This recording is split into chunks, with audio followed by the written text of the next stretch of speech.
राधे राधे। सभी हरिभक्तों और वैष्णव जनों के चरणों में मेरा प्रणाम। आइए मीरा चरित्र की आगे की घटनाओं को हम सब श्रवण करते हैं। भक्तों, देश और दुनिया की हालत को देखकर आप सभी हिंदू भाई बहनों से यही रिक्वेस्ट है कि आप सभी हिंदू भाई बहन आपस में एकजुटता ज़रूर बनाए रखें। आप ब्राह्मण है, वैश्य, क्षत्रिय है, दलित है, पिछड़ा है, जाट है, जो यादव है, जो भी है बाद में है। सबसे पहले आप हिंदू है। आप पर हमले इसलिए नहीं होते कि आप ब्राह्मण है या शूद्र है। आप पर हमले इसलिए हो रहे हैं क्योंकि आप एक हिंदू है। तो फिर जब बाकी लोग आपको हिंदू मान लेते हैं तो फिर आप स्वयं को क्यों हिंदू नहीं मानते हैं।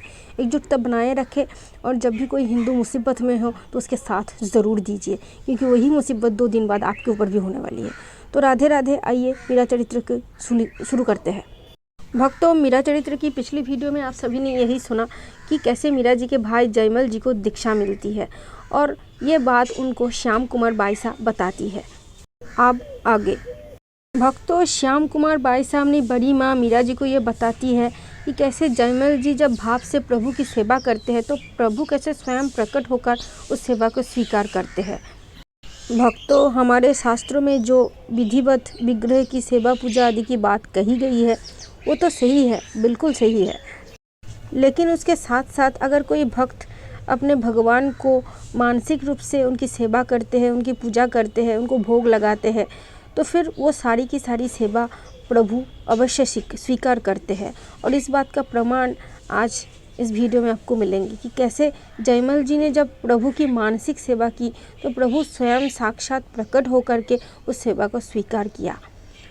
जयमल जी की दीक्षा के बाद मीरा जी को बताने के बाद श्याम कुमार बाईसा ने कहा, अभी मेरी पूरी बात तो आपने सुनी ही नहीं बड़ा हुकुम। मीरा जी ने कहा, कह दो भाई, आज तो मेरे हर्ष का पार नहीं है। तो श्याम कुमार बाईसा ने कहा कि जिस महल को वे बना रहे थे और बनाते बनाते उनको गुरु दीक्षा मिली तो उस महल को तो जयमल जी ने फिर बनाया ही नहीं, वो तो अधूरा ही रह गया। और जयमल जी एक दूसरा महल बनवाने लगे। वो महल कुछ खास था क्योंकि वो महल सिर्फ एक ही खम्भे पर आधारित था। एक ही खम्भे पर क्यों, किसके लिए, ऐसा मीरा जी ने पूछा। अरे सुनिए तो, बहुत अच्छी बात है ये, आपको बहुत प्रसन्नता होगी सुनकर। कहो भाई, अब नहीं टोकूंगी, मीरा जी ने खुश होकर कहा। तो श्याम कुमार ने कहा कि जब ये एक खम्भे वाला महल बन गया तो फिर उसमें ऐसी ऐसी बहुमूल्य सुंदर सामग्रियाँ सजाई गई कि कहते नहीं बनता था। उसमें जाते कैसे होंगे भला, सीढ़ियाँ थी क्या? मीरा जी ने कहा, नहीं, सीढ़ियाँ नहीं बनवाई गई। कल मतलब एक यंत्र लगी, एक नीचे से ऊपर पधारते वे, अन्य किसी को उसमें प्रवेश की आज्ञा नहीं थी। मतलब जयमल जी के सिवा वहाँ किसी और को उठने की, मतलब उस महल के अंदर जाने की कोई इजाज़त नहीं थी, सिर्फ वही जाते और कोई जा ही नहीं सकता उसमें। निसेनी को समेटकर कुंवरसा अपने कक्ष में ही रखते, किसी को उसे हाथ लगाना तो दूर, देखने भी नहीं देते। दोनों समय कई प्रकार की भोजन सामग्री बनवा कर सोने के थाल में परोसकर जयमल जी स्वयं ऊपर ले पधारते। पानी की झाड़ी, धूप, दीपक, बिछौना, पंखा, पालंग, वस्त्र, इत्र, फुलेल, क्या क्या बताऊं बड़ा हुकुम। प्रत्येक वस्तु एक से बढ़कर एक। भीतर रनिवास तो आश्चर्य में डूबा हुआ था, किंतु कुंवरसा हुकुम को तो जैसे संसार का विस्मरण हो गया। हम सब नियारे नियारे विचार करते कि ऊपर उस महल में कौन है जिसके लिए इन्होंने रात दिन एक कर दिया है, किंतु किसी को था नहीं मिलती, क्योंकि किसी को तो जाने की इजाज़त नहीं था ना कि जाकर देखे कि कौन रह रहा है उस महल में जिसके लिए जयमल जी इतनी मेहनत करते हैं। राज कार्य भूल गए, सारे कार्य भूल गए, बस उसी में लगे रहते थे। ये राज तो राज ही रह गया कि ऊपर कौन रहता है जिसके लिए जयमल जी इतने मेहनत करते हैं और उनसे इतना प्रेम करते हैं। ग्रीष्म ऋतु की एक रात, गर्मी में कुंवरसा हुकुम और बड़ा बुजीसा मतलब उनकी रानी हुकुम छत पर पौड़े थे। बुजीसा हुकुम को विचारों के कारण नींद नहीं आ रही थी, मतलब रानी जी को नींद नहीं आ रही थी और उन्होंने सोचा कि आखिर कौन है उस महल में जिसके पीछे अपनी देह की सार संवर तक भूल गए हैं जयमल जी। उन्होंने हिम्मत करके सिरहाने की ओर नीचे रखी हुई निसेनी को धीरे से, आवाज़ ना हो ऐसे हल्के हाथ से अपनी ओर सरकाया। गजब किया, भाई का गुस्सा किया भाभी सा नहीं जानती, मीरा जी ने आश्चर्य प्रकट किया इस बात को सुन करके। इतने पर भी उन्होंने निसेनी हाथ में ले ली, उस महल के पास जाकर खोल कर लगाई और ऊपर चढ़ गई। मीरा और वहाँ बैठी हुई सभी स्त्रियों की जैसे सांस रुक गई हो। क्योंकि जयमल जी को अगर पता चलता ना कि किसी ने ऐसा किया तो मतलब जयमल जी का ये आदेश था कि अगर कोई मेरे सिवा अगर कोई उस महल में चढ़ने की कोशिश भी करता है तो उसकी तो मृत्यु दंड तय है। और रानी जब उस महल के ऊपर चढ़ी तो चढ़ने के बाद थोड़ी देर बाद उन्होंने वहाँ से उतरकर निसेनी समेटी और जैसे ही यथास्थान रखकर हाथ हटाने लगी।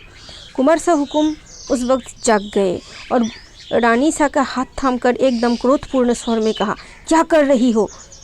केवल उनको देखा भर है। डर से कांपते हुए रानी जी ने कहा, क्या किया और किसको देखा?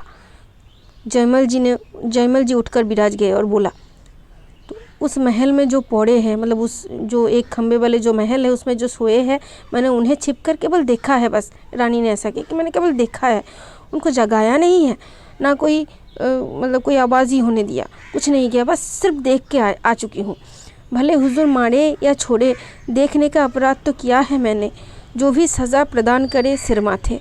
पर इससे पहले अपनी इस अयोग्य संगिनी को इतना बताने की कृपा अवश्य करे कि वे कौन है। सचमुच ही छिपाकर रखने योग्य है, कहीं बाहर रखने पर अवश्य ही नज़र लग जाएगी। मेहरबानी करके फरमाइए कि वे कौन है हुकुम। कुंवर सा हुकुम मतलब जयमल जी ये सब सुनकर बोले, तुम किसकी बात कर रही हो? वे एक खम्बे के महल में। बुझी सा हुकुम की बात अधूरी रह गई और कुंवर सा हुकुम निसेनी लेकर दो दो सीढ़ियाँ फलांगते हुए नीचे उतरे, निसेनी लगाकर ऊपर चढ़े और तुरंत नीचे उतरे। पुनः सीढ़ियाँ चढ़कर छत पर पहुँचे और रानी सा के पास बिराज कर पूछा, तुमने क्या देखा? कौन था? कैसा था? क्या कर रहा था? रानी बोले, अब नाराज़ तो नहीं होंगे ना मुझ पर? अरे नहीं नहीं, ज़रा भी नहीं, तुम बोलो, जल्दी बोलो, कुमार सा ने व्याकुल स्वर में पूछा। तो रानी ने डरते हुए कहा कि मैंने डरते हुए आपके सिरहाने की ओर रखी निसेनी उठाई। बहुत दिनों से मन में उहापोह चल रही थी कि ना जाने कौन सा ऐसा प्रियजन है जिसके लिए स्वयं आप इतना परिश्रम करते हैं, इतनी मेहनत करते हैं, इतनी कीमती वस्तु इकट्ठी करके वहाँ रख के आते हैं। अरे भार में झोंको इन बातों को, जयमल जी बोले उतावली स्वर में। तुमने जो देखा वो तो कहो। तो रानी ने कहा, पलंग पर गले तक रेशमी पीली दोबर ओढ़े कोई अत्यंत सुंदर सुकुमार एक बालक पौड़े हैं। वे कहने लगी और कुमार सा के प्राण मनो कानों में आ समाये।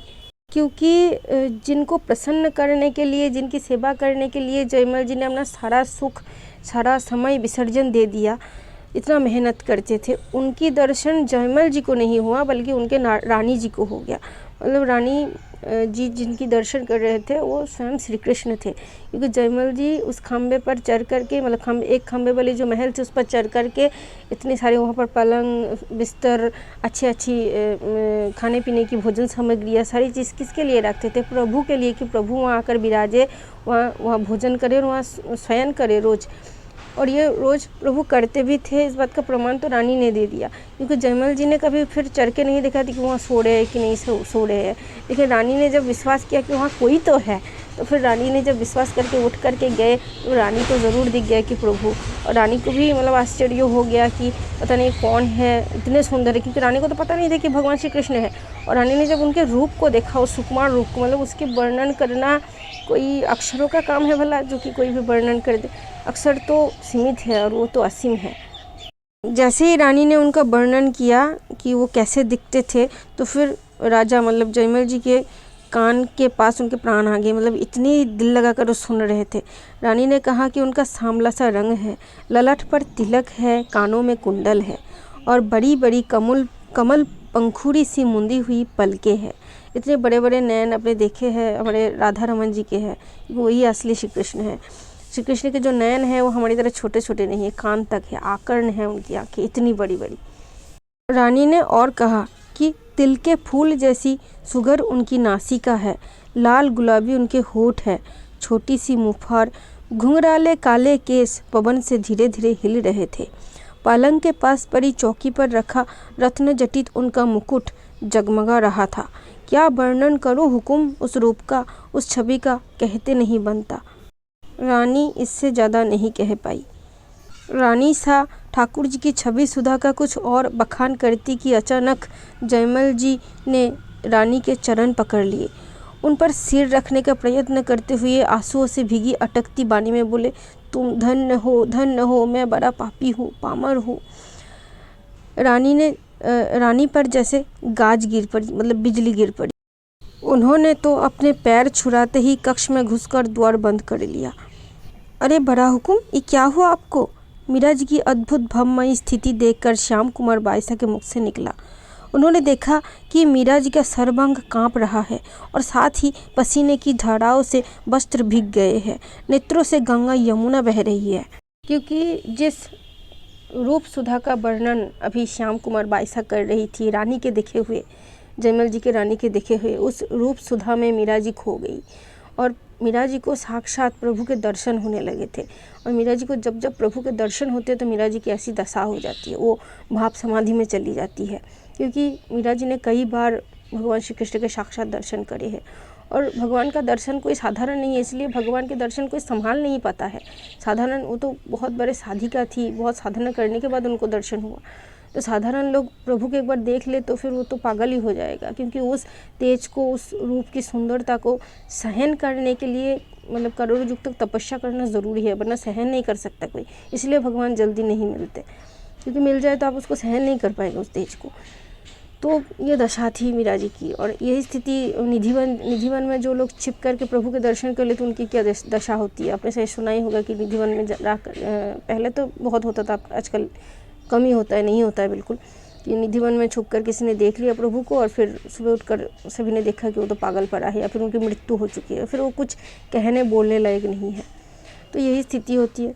खैर, तो हमारी आप सभी भक्तों से यही प्रार्थना है कि अगर नाम जप नहीं करते तो नाम जप करना शुरू कर दीजिए। जो नाम आपको प्रिय लगे, राधा, हरि, कृष्ण, शिव, विष्णु, तो उसे आप जपना शुरू कर दीजिए। 10 बार से ही सही जपना शुरू तो कीजिए। राधे राधे।